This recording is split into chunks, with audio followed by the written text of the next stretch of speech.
당대표 후보들은 저마다 자신이 당 재건의 적임자다. 이런 점을 내세우면서 당의 노선과 혁신 방안을 내놓고 있습니다.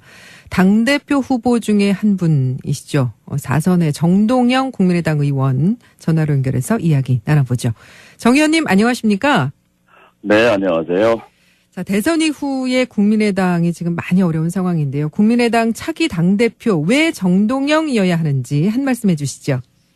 당이 살려면 무엇보다도 비전과 돌파력이 있어야 삽니다. 예. 한국 사회가 나아갈 방향에 대한 신념이 비전이고 예. 그 실천 의지가 돌파력입니다. 그렇죠.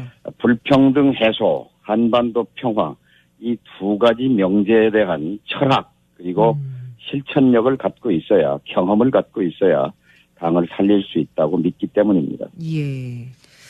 확실히 예전에 앵커를 많이 하셔서 정말 간략하고 명확하게 이렇게 말씀을 해주시는 것 같습니다. 예. 감사합니다. 자, 예. 정동영 의원께서는 뭐 여당 대표도 지내셨고 대선 후보도 하셨었고 또 장관도 지내셨잖아요. 흔치 않은 정치 경험을 갖고 계신데 그런 경험이 있으신 분으로서 보시기에 지금 국민의당이 갖고 있는 가장 큰 문제점은 무엇이라고 지금 진단을 하고 계신지도 궁금합니다. 국민의 신뢰가 무너진 거죠. 신뢰가 무너진 것은 밖에서 왔다기보다는 안에서 스스로 무너진 것입니다. 예. 안에서 스스로 무너진 이유가 세 가지가 있습니다. 하나는 소통의 장애가 있습니다. 소통 장애. 불통입니다. 예. 불통. 그래서 횡으로 종으로 소통이 전혀 이루어지지 않고 네. 비밀주의와 측근에 의한 당 운영이 어허. 이런 문제를 불렀다고 봅니다. 두 예. 번째는 무책임성입니다. 어쨌든 크고 작은 사건이라든지 선거라든지에 있어서 명확한 책임, 분명한 책임이 가려지지 않고 예. 또 거기에 대한 책임지는 태도가 미약했다는 것이 신뢰를 잃은 두 번째 이유입니다. 또 예. 하나는 예. 결국은 위기관리 능력이 부재했다, 무능력했다고 볼 수밖에 없습니다. 예를 들면 제보 조작 사건 같은 경우에 예. 피해를 키웠거든요. 그렇죠. 신속하게 초반에 대처하지 못하고 이걸 키울 대로 다 키운 다음에 예. 사실상 대처 아닌 대처를 했기 때문에 결국 당이 이 모양이 꼴이 된 것이다고 진단합니다. 알겠습니다. 지금 이제 안철수 후보는 서울시장 출마와 관련해서 출마할 상황이 되면 대표직을 사퇴하겠다고 하거든요. 이런 안철수 후보의 행보에 대해서는 어떻게 생각하세요? 글쎄 책임 있는 태도는 아닌 것 같아요. 예. 지금 국민의당은 18개월 창당 역사에 12개월째 비상대책위를 하고 있거든요. 예. 그래서 다운 전당대회는 이번이 처음인데요. 이제 또다시 본인이 대표가 되면은 서울시장 나갈 때 사퇴하겠다. 그러면 4개월짜리 또는 6개월짜리 당대표를 뽑고 또 비대위를 한다는 것인데요. 예. 이것은 자기 모순입니다. 왜냐하면 예. 내가 책임지고 지방선거를 승리로 이끌겠다고 말하면서 사퇴하면 누가 지방선거를 이끌게 됩니까? 또 비대위거든요. 그렇죠. 그래서 이것은 정말 무책임한 정치 아닌가 이렇게 볼 수밖에 없습니다. 안철수 전 대표와 이제 토론도 많이 하셨을 텐데요. 정 의원께서 갖고 계시는 생각하고 안철수 전 대표하고 가장 큰 괴리를 느끼셨던 부분은 어떤 부분이었습니까? 현장을 잘 모른다는 점입니다. 예. 그러니까 정치의 중심을 아래로 내려야 합니다. 제가 대표가 되면 아래로 국민의 삶의 현장으로 국민의당을 이끌고 가겠습니다. 저는 이번 주에 엊그제지요. 예. 창원 STX 조선소 폭발 사고 현장에 가서 정말 부끄러움을 느꼈습니다. 네. 이러고도 이게 나라다운 나라냐, 정치다운 정치냐라는 근본적인 질문입니다. 예. 끊임없이 산재 사고는 발생합니다. 하루에 5명의 노동자들이 각종 사고, 폭발, 추락 이런 현장에서 사고로 숨집니다. 1년에 1,800명입니다. 예. 5년이면은 일개 사단 병력의 귀중한 인명이 손실되는데요. 예. 이걸 언제까지 이렇게 보고 있는 정치여야 되는가? 기업살인 처벌법 지금 국회에 상정돼 있습니다만 예. 한 걸음도 못 움직이고 있거든요. 이런 것 해결해내는 것이 국민의당이 살 길이라고 생각합니다. 예. 또 엊그제는 제가 가락동 농수산 시장에 갔습니다. 거기에 네. 전국에서 그 알타리 무 농가들이 지금 보름째 농성하고 있는데요. 이른바 박스 포장을 폐지하라는 거예요. 예. 가락시장에서 이제 제도 개선을 한다고 앞으로는 알타리 무를 박스에 넣어서 납품해라 하는 건데 이것은 이파리가 박스에 넣어서 오면 시들어버리기 때문에 탁상 공론이다 하면서 농민들이 이제 항의를 하는 거예요. 이게 시장에서는 그냥 들은 척 만척하기 때문에 바로 이럴 때 정치와 정당의 목소리가 필요한 거죠. 그렇죠. 그리고 안철수 전 대표가 얘기하는 극중주의, 이 레디컬 센트리즘, 여기에 대해서는 어떻게 생각을 하십니까? 그러니까 지금 현재 5당 체제잖아요, 한국에서. 예. 5당 체제 속에서 이제 그때그때 최선의 선택을 한다는 것인데요. 이걸 다른 말로 하면 기회주의입니다. 기회주의. 그때그때 최선의 선택을 한다. 최선이라고 하지만 결국은 방향과 노선이 없음을 고백하는 거거든요. 이제 마크롱이 그랬다, 뭐 누가 그랬다 그러는데 외국 지도자의 개념을, 그 신념을 역사가 다르고 문화가 다르고 환경 조건이 다른 한국에다가 이름만 가져온다고 해서 이게 실현이 가능하냐. 그리고 여기서 또 의문은 내가 샌더스와 비슷하다. 아니 마크롱과 같다. 또 안중근 의사의 길을 가겠다. 김대중 노선과 같다. 이게 한 사람이 그렇게 여러 사람을 롤 모델로 또는 같다고 말할 수 있는 것인지 이것은 신념과 철학이 아직 갖춰지지 않았기 때문이다라고 밖에는 말할 수 없습니다. 예.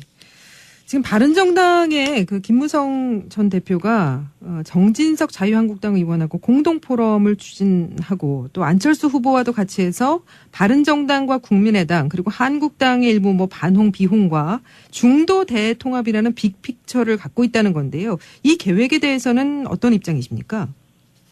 저는요. 정치는 역사의식을 갖고 해야 합니다. 지금 국면은 촛불혁명이 진행되는 과정입니다. 탄핵도 그렇고 정권 교체도 그렇고 광장의 시민들이 만들어준 결과물입니다. 그러면 대한민국 국민이 촛불 시민들이 지금 원하는 것은 무엇이냐. 대한민국 개혁입니다. 지금 필요한 것은 무슨 바른당과 한국당과 협력하고 무슨 공조하는 것이 아니라 명분 있게 또 명백하게 이 탄핵 연대를 개혁 연대로 진화시키는 작업입니다. 그래서 국민들이 바라는 개혁 입법을 수행해내는 것이라고 봅니다. 작년 10월 촛불 시위가 시작한 이래 지금 10개월이 경과했는데요. 개혁 입법이라고 이름 붙일 만한 법이 하나도 국회를 통과한 법이 한 개도 없습니다. 이런 현실 속에서 앞으로 4개월 동안 정기국회를 어떻게 맞이할 것인가. 대답은 개혁연대, 입법연대밖에는 없다. 이것이 국민의당이 사는 길이라고 생각합니다. 예. 그런데 말입니다. 이현주 후보가 정동영 의원이 이제 당권을 주면 국민의당이 자연 소멸될 거다. 민주당과 합쳐질 거다. 이런 말도 했거든요. 역시 역사를 모르는 소리입니다. 작년에 4.13 총선에서 국민들이 다당제를 선택한 것은 70년 양당제의 역사 속에서 대결과 대립, 갈등의 정치가 계속되는 것을 목격하고 이 우리의 삶을 국민의 삶을 개선하기 위해서는 정치 체제를 송두리째 바꿔야 되겠다 하는 결과물이 국민의당입니다. 이것을 민주당에 갖다 붙인다는 것은 민의에 대한 배신이요 역사에 대한 배반이라고 생각합니다. 동동영이가 당 대표가 대표로 있는 한 어떤 당과의 합당이나 통합은 있을 수 없습니다. 알겠습니다. 자, 국민의당 대표 경선에 출마하신 정동영 의원과 말씀 나누고 있습니다. 자, 이제 당대표 경선 이틀 남았습니다. 온라인 투표는 이미 마감이 됐고 오늘부터 이제 ARS 투표가 시작이 되는 거죠. 자, 그동안 수많은 선거들을 겪어오신 경험으로 보실 때 지금까지 판세 어떤 것 같으세요? 민심이 곧 당심이라면 1차 투표에서 끝날 것입니다. 그런데 이제 국민의당 현실은 뭐 안당이라고 이렇게 부르지 않습니까? 지역위원장 특히 수도권 경우에 80% 이상을 안철수 후보가 임명한 사람들입니다. 그러니까 또 4명이 출마해서 경쟁하기 때문에 어떤 후보도 과반수를 넘기는 현실적으로 벽이 있습니다. 그래서 결선이 불가피하다고 보고요. 일단 결선을 1등으로 진출하는 데는 문제가 없다고 보고 있습니다. 예. 정동영 의원께서 결선을 1등으로 진출할 것이다라고 지금 말씀을 하신 거죠. 그러면 결선 투표로 가면 정동영 의원과 안철수 전 대표의 대결이 될 걸로 예상을 하십니까? 그럴 가능성이 제일 높죠. 그러면 혹시 천정배 후보하고 이 사실상의 후보단일화 효과에 대한 이야기도 혹시 좀 나눠보신 적이 있으신가요? 방송 토론에서 공개적으로 얘기를 나눴죠. 예. 그러니까 정치는 노선으로 하는 건데요. 당이 왜 이 지경이 됐는가에 대해서 진단이 같습니다. 예. 그리고 당을 어떻게 해야 살릴 것인가에 대한 처방도 비슷합니다. 네. 그리고 천정배 후보와는 그런 점에서 진단과 처방이 같다는 점에서 예. 저는 역시 지지자들도 같이 움직일 것이다 이렇게 기대를 합니다. 예. 자, 호남 민심이 예전 같지 않습니다. 어떻게 하면 호남 민심 다시 찾아올 수 있다고 보세요? 택시 운전사 영화 보셨죠? 봤습니다. 예. 1,000만 명 넘게 봤습니다. 네. 광주는 아직 현재 진행형입니다. 그렇죠. 헬기 총소사, 전투기 광주 출격 준비, 어마어마한 충격을 주는 뉴스들이 연일 쏟아집니다. 예. 광주는 진행형입니다. 예. 지금 국민의당이 낸 법이 5.18 진상조사에 관한 특별법입니다. 네. 이런 것들 조사하자는 것입니다. 이거 만들기 위해서는 법 만들기 위해서는 개혁연대가 필요합니다. 혼자 만들 수가 없거든요. 그렇죠. 호남은 분명하게 개혁하라고 말합니다. 기울어진 운동장을 개혁하라고 말합니다. 예. 평평한 공평한 운동장으로 만들라고 말합니다. 여기에서 유능함을 보여줘야 합니다. 그렇죠. 강력한 팀워크를 보여줘야 합니다. 그래야 다시 국민의당이 우리 당이구나 하는 우리 당 의식을 찾아올 수 있다고 봅니다. 지금은요. 작년 4월에 국민의당을 우리 당으로 배합해서 낳은 자식입니다. 호남이 배합해서 낳은 자식인 국민의당이 이제 1년여 만에 예. 남의 당 비슷하게 이렇게 돼가고 있는 거거든요.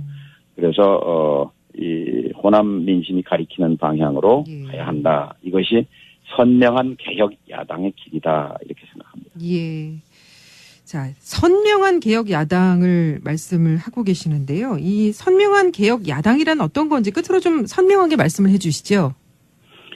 국민의 삶을 바꾸기 위해서는 재벌 개혁, 검찰 개혁, 언론 개혁, 교육 개혁, 정치 개혁, 산적한 개혁 과제들에서 능력을 보여줘야 합니다. 예. 그러기 위해서는 어중간하게 그때그때 이쪽도 손잡고 저쪽도 손잡고 하는 그런 방향 없는 그런 회색 야당으로는 존재감을 찾을 수 없습니다. 예. 분명하게 시대가 요구하고 국민이 요구하는 개혁에서 맨 선두에 서서 개혁을 이끌고 갈 때 이것이 선명 개혁 야당이라고 저는 봅니다. 알겠습니다. 자, 끝까지 선전하시고 당대표 되시면 한 번 더 출연을 좀 부탁을 미리 예약을 하겠습니다. 고맙습니다. 예, 고맙습니다. 네, 지금까지 국민의당 당대표 후보로 나선 정동영 의원 만나봤습니다.